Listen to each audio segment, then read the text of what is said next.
So hello everyone, welcome to my channel economics and statistic. So कल की video में हमने 4th चैप्टर कंप्लीट किया था which was elasticity of demand. आज की वीडियो में हम शुरू करेंगे 5th चैप्टर प्रोडक्शन फंक्शन को, कि प्रोडक्शन फंक्शन क्या होता है और उसके बारे में हम पढ़ेंगे। पहला इंट्रोडक्शन दे रखा है हमें कि हमें पता चल चुका है अभी तक कि कंज्यूमर और प्रोड्यूसर जो है दोनों ही हमें चाहिए इकोनॉमी में, कि अगर प्रोड्यूसर ही प्रोड्यूसर है, कंज्यूम करने वाला कोई नहीं है तो कैसे चलेगी इकोनॉमी। कंज्यूमर है, प्रोड्यूसर नहीं है तो कैसे चलेगी। तो दोनों चाहिए हमें। अभी तक हमने तीनों चैप्टर में देखा कि कैसे कंज्यूमर का बिहेवियर जो है हमारा मेन कंसिड्रेशन रहा कि उसकी वजह से क्या हो रहा था। अब हम प्रोड्यूसर के बारे में पढ़ेंगे। कंज्यूमर का देखा कि कंज्यूमर अगर प्राइस बढ़ेगा तो डिमांड कम करेगा, प्राइस कम हो जाएगा तो डिमांड ज़्यादा करेगा। ये सब हमने पढ़ा। पर अब हम प्रोड्यूसर के बारे में पढ़ेंगे। भैया प्रोड्यूसर के बारे में तो पढ़ना चाहिए, कंज्यूमर के बारे में ही पढ़े जा रहे हैं हम। तो प्रोड्यूसर जो है बहुत सारी चीज़ें बनाता है, बहुत सारे गुड्स बनाता है, बहुत सारी सर्विस बनाता है, प्रोवाइड करता है हमें। जो प्रोड्यूसर है बहुत ज़्यादा इम्पॉर्टेंट है। अब जो नई नई चीज़ें, नई नई हम क्लोथ्स शूज़ पहनते हैं, ये कोई प्रोड्यूसर ही तो बना रहा है। और इसी की वजह से हमारी यूटिलिटी जो है एनहांस होती है। यानी कि अगर हम एक ही तरीके का खाना खाए जा रहे हैं तो यूटिलिटी कम होती रहेगी। पर ऐसा हो कि हमें अलग अलग दिन अलग अलग खाना मिल रहा है तो हमारी यूटिलिटी अच्छी होगी। एज़ जो हमें नीड है ना उसके अकॉर्डिंग चलेगा। जैसे कि leather is of less use as a raw material, उसका कोई काम नहीं है जब तक हम उसे एक शूज़, बैग्स, जैकेट्स में कन्वर्ट ना कर दें। जैसे कहते हैं leather jacket, leather bags was like expensive and all, पर एक रॉ मटेरियल की कोई वैल्यू नहीं है उस लेदर की। अगर हम एक टर्म प्रोडक्शन की बात करें इकोनॉमिक्स में, ये बहुत सारी चीज़ें, जो भी चीज़ हो रही है हमारी डे टू डे लाइफ में, उन सारी चीज़ों को कवर करता है। टू एन इकोनॉमिस्ट, मतलब जो एक इकोनॉमिस्ट है, प्रोडक्शन का मतलब है कोई भी प्रोसेस जो कन्वर्ट कर रहा है एक कमोडिटी या बहुत सारी कमोडिटी को अलग अलग चीज़ों में। जैसे कि अभी हमने लेदर की बात करी, अब लेदर को बहुत सारी अलग अलग कमोडिटीज़ में हम कन्वर्ट कर रहे हैं ताकि हम उसे बेच सकें। प्रोडक्शन क्या है? ट्रांसफॉर्मेशन।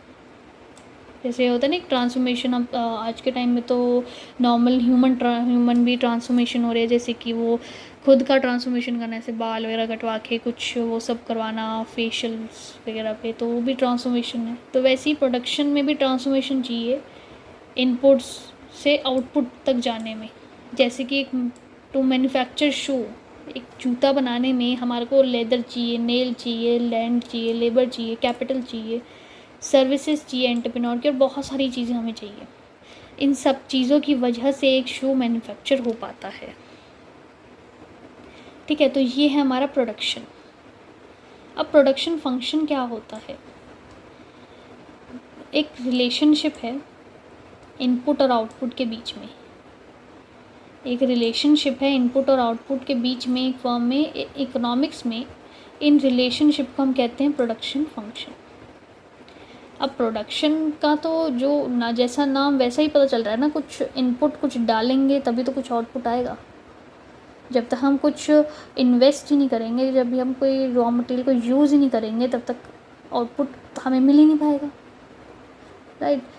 तो production function is an expression of the technological relation. ये एक टेक्नोलॉजिकल रिलेशन है कि इसके बीच में physical input and output of the good.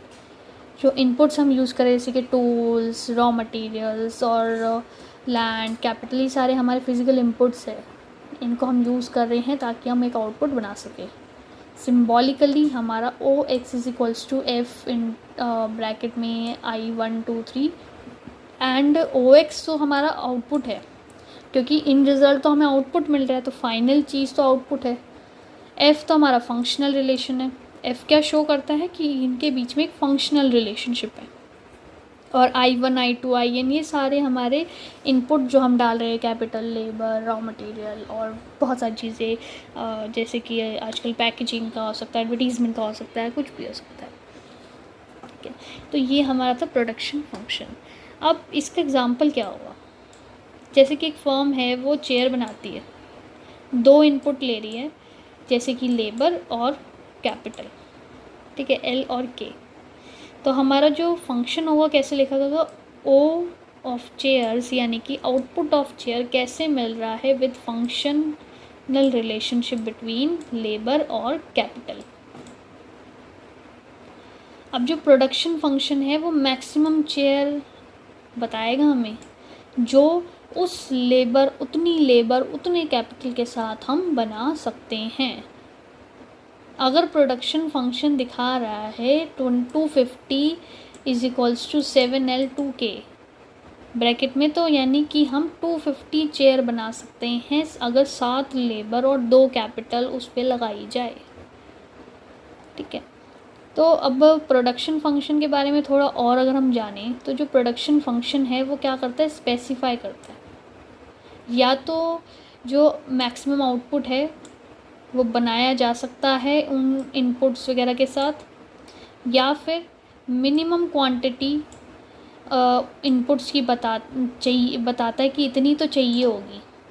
अगर मुझे मान लो 100 बिस्किट बनाने हैं तो उनने बोला कि 1 किलो मैदा तो लगेगी। हो सकता है कम भी हो, क्योंकि मुझे इसका अंदाज़ा नहीं है इतना। मैंने एक हाइपोथेटिकल सिचुएशन ली है कि अगर मेरे को 100 बिस्किट बनाने हैं, मुझे 1 किलो मैदा लगेगी, तो ये इस तरीके से हम एस्टिमेट कर सकते हैं कि कितना इनपुट हमें चाहिए होगा उतना बनाने के लिए। जैसे कि ये फंक्शन है, ये फंक्शन सिर्फ ये नहीं बता रहा कि 250 मैक्सिमम बन सकता, नहीं, वो ये बता रहा है कि मुझे 250 अगर चेयर बनानी है तो मुझे 7 लेबर और 2 कैपिटल चाहिए होगी, तो उसका अरेंजमेंट भी हमें पता चल जाएगा, ठीक है। जो प्रोडक्शन फंक्शन है वो बताता है रिलेशन बिटवीन, यही पढ़ ही रहे हैं हम कि रिलेशन बताता है ये कि कितना हम इनपुट डाल रहे हैं, कितना हमें आउटपुट मिल रहा है उससे। एक टेक्निकल चीज़ है नेचर की। प्रोडक्शन फंक्शन जो है ये इकोनॉमिकल नहीं होता नेचर में, क्योंकि we don't consider the value, हम वैल्यू नहीं बनाते कि इतनी वैल्यू है इस इनपुट की, इतनी वैल्यू आउटपुट की, तो इकोनॉमिकल नहीं होता ये नेचर में। प्रोडक्शन फंक्शन जो है क्या डिफ़ाइन करता है, किसके बेसिस पे डिफ़ाइन करते हैं कि टेक्नोलॉजी कितनी अच्छी है। अगर टेक्नोलॉजी अच्छी है, मशीनें हैं, तो 2-3 में भी काम हो सकता है, पर अगर टेक्नोलॉजी नहीं है, मशीनें नहीं है, तो हमें ज़्यादा लेबर चाहिए होगी। जैसे लिखा है, अगर टेक्नोलॉजी इम्प्रूव हो जाती है then increase output can be obtained, कि आउटपुट जो है ज़्यादा अच्छा मिलेगा हमें विद द सेम, कि उसी फिज़िकल आउटपुट के साथ हमें और ज़्यादा अच्छा आउटकम्स मिल सकते हैं, आउटपुट मिल सकते हैं। और production function include only technical effective methods, इसमें टेक्निकल चीज़ें ही इन्वॉल्व होती है, क्योंकि कोई no rational entrepreneur will use inefficient methods, कोई इनएफिशिएंट मेथड को क्यों इस्तेमाल करेगा। अगर मशीन है मार्केट में तो हम लेबरों को क्यों यूज़ करेंगे इतना, क्योंकि लेबर कॉस्ट हमारी ज़्यादा रहेगी एज़ कम्पेयर टू मशीन का। तो कॉस्ट इतना है ना कि एक बार इन्वेस्ट कर दिया तो हमारा काफ़ी सालों तक का हो गया जुगाड़, पर लेबर का तो बढ़ता जाएगा। इसलिए लेबर वाला जो चीज़ है वो क्या होएगा, हमारा एक्सपेंसिव होगा as compare to machinery. So technically हम ज़्यादा इफ़ेक्टिव रहेंगे, हम पुराने टाइम की चीज़ों को इस्तेमाल नहीं करेंगे, ओके। फिर आता है हमारा short run and long run. अब जो फंक्शनल रिलेशनशिप हमने पढ़ा कि ये जो इनपुट फिर आउटपुट हमारे को मिल जाएगा, ये 2 फ्रेज में हम स्टडी करते हैं। पहला शॉर्ट रन यानी कि in which output can be change by changing only variable factor, मतलब जो चेंज होते जाते हैं फैक्टर उन्हीं को चेंज करके हम आउटपुट जनरेट कर सकते हैं। इन शॉर्ट रन जैसे फिक्स्ड इनपुट जैसे प्लांट, मशीनरी, बिल्डिंग, इन्हें हम चेंज नहीं करते। मतलब हम जैसे कि रॉ मटेरियल, जैसे मुझे बिस्किट बनाना था तो मैंने आटा बढ़ा दूँगी, तो शॉर्ट रन में क्या होगा, हमारा वेरिएबल फैक्टर जो चेंज हो सकते हैं। वेरिएबल फैक्टर कौन से होते हैं, जो चेंज हो सकते हैं। वेरिएबल फैक्टर एक तरह से हम कह सकते हैं raw materials, okay, raw materials वगैरह हमारा जो वेरिएबल फैक्टर्स है। But till the extent of capacity, like fixed factors, like मैं आटा उतना ही लेके आऊँगी जितना मेरा मशीन जो है प्रोड्यूस कर सके उस चीज़ को। मतलब एक तो होता है ना जिससे हम आटे को गूँध पाते हैं, तो मैं उतना ही लाऊंगी जितना मेरा एक पर्टिकुलर बोल ऑफ दैट वो गूँध सके एक टाइम पे, या फिर उसी बेसिस पे मैं कंसिडर करूँगी। जैसे कि अगर एक प्रोड्यूसर जाता है इंक्रीज़ करना आउटपुट, शॉर्ट रन में ही मेरे को आउटपुट बढ़ाना है भैया, कुछ करो, तो उनका ऑब्जेक्टिव क्या हो सकता है कि वो ज़्यादा रॉ मटेरियल को यूज़ करें।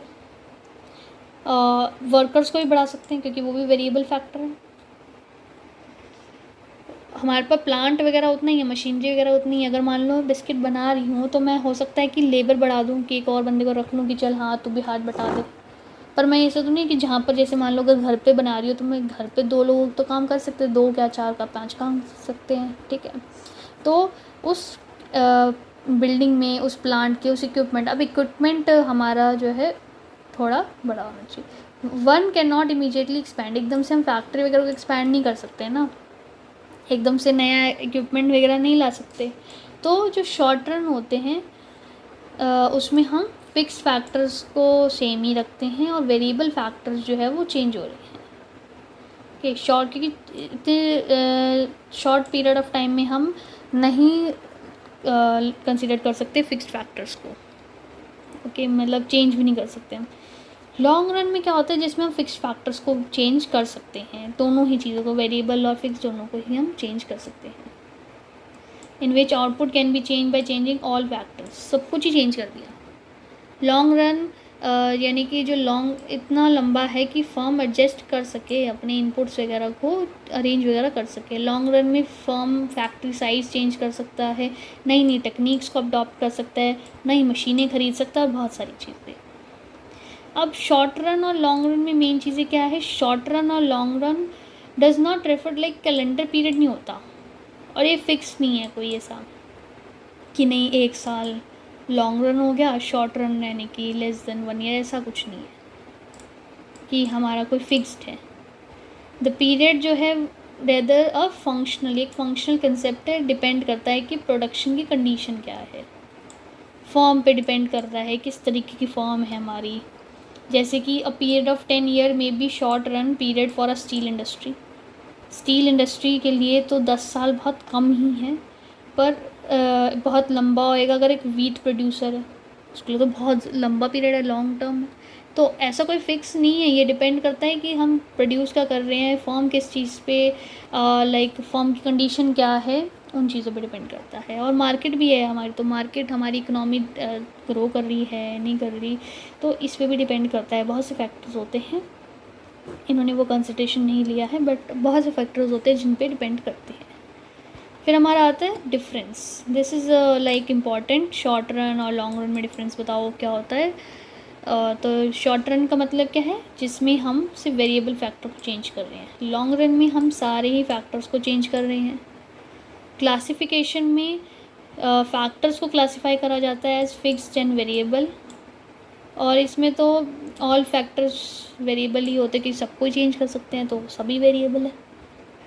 प्राइस डिटर्मिनेशन की अगर हम बात करें तो शॉर्ट रन में डिमांड ज़्यादा एक्टिव होएगी प्राइस डिटर्मिनेशन में, एज सप्लाई को हम बढ़ा नहीं सकते एकदम से, सो प्राइस पे डिपेंडेंसी है। In long run both like demand और supply equally important role play कर रहे हैं प्राइस को बताने में, क्योंकि हम दोनों को ही बढ़ा सकते हैं, कम कर सकते हैं। मान लो अगर मैं सप्लाई बढ़ा नहीं सकती तो मुझे प्राइस को जो है लाइक डिमांड के अकॉर्डिंग ही चलना पड़ेगा मुझे, मैं क्योंकि एकदम से सप्लाई नहीं बढ़ा पाऊँगी, ओके। तो that is why short run में डिमांड के बेसिस पे ही सब कुछ होता है, और लॉन्ग रन में तो डिमांड और सप्लाई दोनों ही हैं, okay. So this is the main important difference short run और लॉन्ग रन के बीच में। आगे हम फर्दर चीज़ों के बारे में पढ़ेंगे। सो आज की वीडियो में इतना ही। अगर वीडियो अच्छी लगी हो तो प्लीज़ लाइक करें, सब्सक्राइब करें और शेयर करें अपने फ्रेंड्स के साथ। कोई भी डाउट होता है आपको तो प्लीज़ कमेंट में पूछ सकते हैं, नहीं तो आप क्लासरूम पे जो है क्लासरूम के लिंक जो चैनल के डिस्क्रिप्शन पे दिए हुए हैं उसको ज्वाइन करके उसमें भी अपने डाउट्स पूछ सकते हैं, और नोट्स ले सकते हैं जो प्रीवियस चैप्टर कवर कर लिए हमने, उसके नोट्स भी आपको मिल जाएंगे क्लासरूम पे। Thank you everyone.